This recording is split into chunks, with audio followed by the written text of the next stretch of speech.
Hello students, today I am going to teach you a very interesting and a very important topic, that is intellectual property rights. So students, intellectual properties basically play a major role in development of a global economy. Basically intellectual property जो है वो आपको हर जगह दिखेगा. That is, जो भी music आप सुनते हैं, जो टेक्नोलॉजी आपके फ़ोन में वर्क कर रही है, या जो भी आपकी फेवरेट कार है उसमें कौन सी डिज़ाइन यूज़ हुई है, और जो भी आप स्नीकर्स पहने उसके लोगों पे. सो इंटेलेक्चुअल प्रॉपर्टी जो है वो हर जगह होता है. It exist in all the things you see. All the products of human creativity and skills, such as inventions, books, paintings, songs, images, designs used in business, etc., these all are the IPs, means intellectual properties. ये सब जो हैं ये human creativity और skill से ही बने हैं. So students, all the inventions और creations begin with an idea. आपके जो भी इन्वेंशंस होते हैं, जो भी क्रिएशंस होते हैं, वो कोई ना कोई आइडिया से आते हैं. फॉर एग्जाम्पल कि आपकी पेंटिंग्स जो हैं वो एम एफ हुसैन की पेंटिंग्स के बारे में आपने काफ़ी सुना होगा. तो ये जो आपकी पेंटिंग है ये भी एक पर्टिकुलर आइडिया से ही आई होगी. आपके फेवरेट कार्स की जो भी डिज़ाइन है उसको भी किसी पर्टिकुलर आइडिया की वजह से ही वो डिज़ाइन हुआ होगा. सो जितने भी इन्वेंशंस होते हैं या क्रिएशंस होते हैं वो किसी आइडिया से ही बिगिन होते हैं. So once the idea becomes an actual product, that is called as intellectual property. तो जब भी ये आइडिया जो है एक एक्चुअल प्रोडक्ट का रूप ले लेता है उसको हम इंटेलेक्चुअल प्रॉपर्टी कहते हैं. ओके, सो इन टेक्निकल वर्ड्स हम देख लेते हैं इंटेलेक्चुअल प्रॉपर्टी क्या होता है. So intellectual property is a category of property that includes intangible creation of the human intellect. So आपकी इंटेलेक्चुअल प्रॉपर्टी वो प्रॉपर्टी होती है जो कि इंटेंजिबल क्रिएशन है किसका, ह्यूमन इंटेलेक्ट का. आपका कोई भी प्रॉपर्टी जो है वो अगर ह्यूमन माइंड से, ह्यूमन स्किल से बनी है, ह्यूमन इंटेलेक्ट से बनी है, तो उसको हम क्या बोलेंगे, इंटेलेक्चुअल प्रॉपर्टी कहेंगे. It refers to the creation of human mind, like inventions, literally artistic work, symbols, names, images, designs used in business. So आपने कोई भी चीज़ें, कोई भी इन्वेंशन या कोई भी क्रिएशन अपने ह्यूमन माइंड से किया है, ह्यूमन स्किल से किया है, तो उन सारी चीज़ों को हम क्या कहेंगे, intellectual property. Okay, so I hope आपको क्लियर हो गया है इंटेलेक्चुअल प्रॉपर्टी क्या हो गया. So as the name is suggest, it is an intangible property which is a product of human intellect, capital, labour, etcetera, such as inventions, artistic work, symbols, names, etcetera. Okay, so students, as I already told you कि आपके जो intellectual property है वो क्या है, एक intangible creation है. Okay, so there is a particular difference between a intellectual property and other forms of property. आपकी अदर फॉर्म्स ऑफ प्रॉपर्टी जैसे कि आपकी फिजिकल प्रॉपर्टी हो गई, आपके लैंड हो गए, मशीन्स हो गए. सो ये सारी चीज़ें, आपकी बिल्डिंग्स हो गई, ये सारी फिजिकल प्रॉपर्टी है. मीन्स फिजिकल प्रॉपर्टी आप इनको देख सकते हो, इसको छू सकते हो, है ना. बट आपकी इंटेलेक्चुअल प्रॉपर्टी क्या होती है, इंटेलेक्चुअल प्रॉपर्टी जो है वो इंटेंजिबल क्रिएशंस होते हैं. इंटेंजिबल है means it can not be defined और identified by its physical parameters. इनके कोई भी फिजिकल पैरामीटर्स नहीं होते हैं. आपकी अगर कोई बिल्डिंग है, कोई भी लैंड है, तो आप उसको छू सकते हैं, उसको देख सकते हैं. बट यहाँ पे अगर कोई गाना गा रहा है तो आप उसको छू नहीं सकते, उसको देख नहीं सकते हैं, है ना. सो आपकी इंटेलेक्चुअल प्रॉपर्टी जो होती है उसमें कोई भी फिजिकल पैरामीटर्स नहीं होते हैं. ओके, सो इंटेलेक्चुअल प्रॉपर्टी आपकी क्या है, एक इंटेंजिबल प्रॉपर्टी है जो कि ह्यूमन इंटेलेक्ट के थ्रू डेवलप हुई हो या क्रिएट की गई हो. Okay, the owners of the intellectual property can rent, give and sell it to other people. So जो इंटेलेक्चुअल प्रॉपर्टी के ओनर्स होते हैं, जो भी इन्वेंटर्स होते हैं, वो अपनी इंटेलेक्चुअल प्रॉपर्टी को या तो किसी को रेंट कर सकते हैं, या तो किसी को दे सकते हैं, या वो किसी को इसको बेच सकते हैं. Okay, but anyone cannot misuse this particular intellectual property without prior information of these owners. So कोई भी अगर इंटेलेक्चुअल प्रॉपर्टी का मिसयूज़ या यूज़ करता है बिना ओनर को बताए, तो इसके लिए कुछ इंटेलेक्चुअल प्रॉपर्टी राइट्स बनाए गए हैं. Means to safeguard the interest of the creators, intellectual property rights are introduced which give them the right over their property and prevent others from using it without the permission of the owners, or you can say creators. So students, as I already told you कि आपके जो intellectual property rights होते हैं वो इसलिए बनाए गए हैं जिससे कि वो ओनर को या क्रिएटर को, इन्वेंटर को सेफगार्ड कर सके कि उनकी नॉलेज के बिना, उनकी परमिशन के बिना कोई और इस पर्टिकुलर इंटेलेक्चुअल प्रॉपर्टी को यूज़ ना कर ले। इसके लिए उनके इंटरेस्ट को सेफगार्ड करने के लिए ये इंटेलेक्चुअल प्रॉपर्टी राइट्स बनाए गए थे।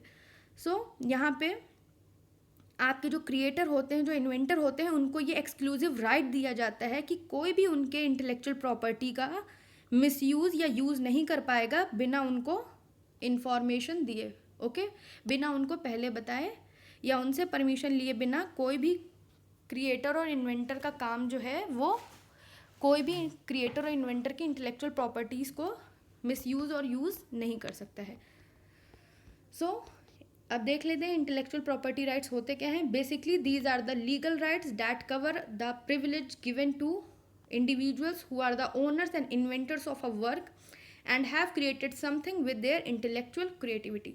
So students, as I already told you कि ये intellectual property right वो legal right है जो कि उन individuals को दिया जाता है जिन्होंने कुछ ना कुछ अपने intellectual creativity से create किया हो या उस पर काम किया हो। तो उन ओनर्स को, उन इन्वेंटर्स को ये प्रिविलेज दिया जाता है कि उन्होंने जो भी कुछ इंटेलेक्चुअल क्रिएटिविटी से बनाया है, अपने ह्यूमन माइंड से बनाया है, उसकी उन्हें प्रिविलेज मिलती है कि उनके अलावा या उनकी परमिशन के बिना कोई थर्ड पार्टी उसको यूज़ नहीं कर सकती है। ओके, ये इंडिविजुअल्स किस किस एरिया में होते हैं? लिटरेचर वर्क में, म्यूज़िक में, इन्वेंशंस में, एक्सेट्रा।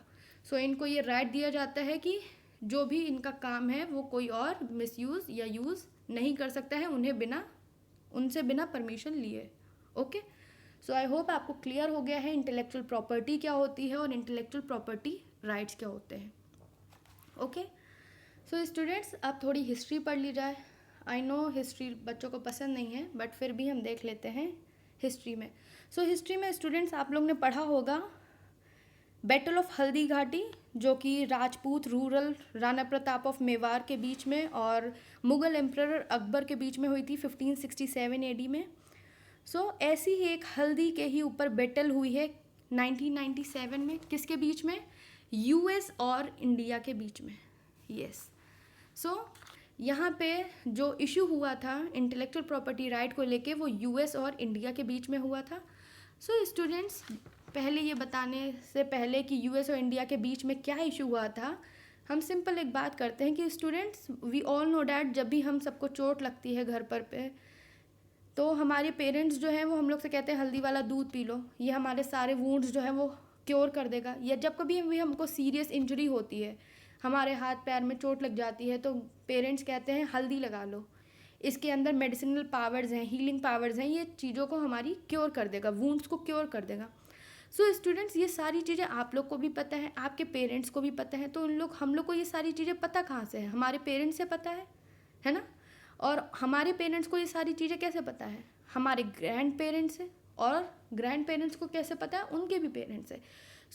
हम लोग एक कंक्लूजन ये कर सकते हैं कि इसके बारे में हमको बहुत पहले से नॉलेज है इसके बारे में कि हल्दी में कुछ हीलिंग पावर्स हैं, कुछ मेडिसिनल्स पावर हैं। बट इशू क्या हुआ? इशू यहाँ पे ये हुआ है, first I will read this, then I will explain you. Okay, the issue was the patent granted by the US patent office on turmeric, that is haldi, to University of Mississippi Medical Center in 1995 for its wound healing properties, implying that this was a new invention and okay. Students, यहाँ पे US ने क्या बोला? US ने एक university में 1995 में इसका पेटेंट लेने की कोशिश की। उनका कहना था कि हम लोगों ने, मींस US वाले लोगों ने ये डिस्कवर किया है कि हल्दी में मेडिसिनल पावर्स होती हैं। US पेटेंट ऑफिस में आपके जो university of Mississippi medical centre की, इन्होंने कहा कि ये हमने डिस्कवर किया है, ये हमने इन्वेंशन किया है कि आपके हल्दी में एक मेडिसिनल पावर होती है, हीलिंग पावर होती है। मोर ओवर सेम चीज़ ये इन्होंने नीम के लिए भी कही, काउडंग के साथ के लिए भी कही। But students, we all know that कि हम लोग को ये जो हल्दी में मेडिसिनल पावर है वो हम लोग को बहुत पहले से पता है। और सेम यही हुआ। सो हम लोग ने ये बोला कि हम तो हल्दी जो है वो बहुत टाइम पीरियड से पहले से यूज़ कर रहे हैं और हम लोग को बहुत अच्छे से पता है कि इसमें ही प्रॉपर्टीज़ होती हैं कि इंजरीज़ को हील कर दे, वुंड्स को हील कर दे।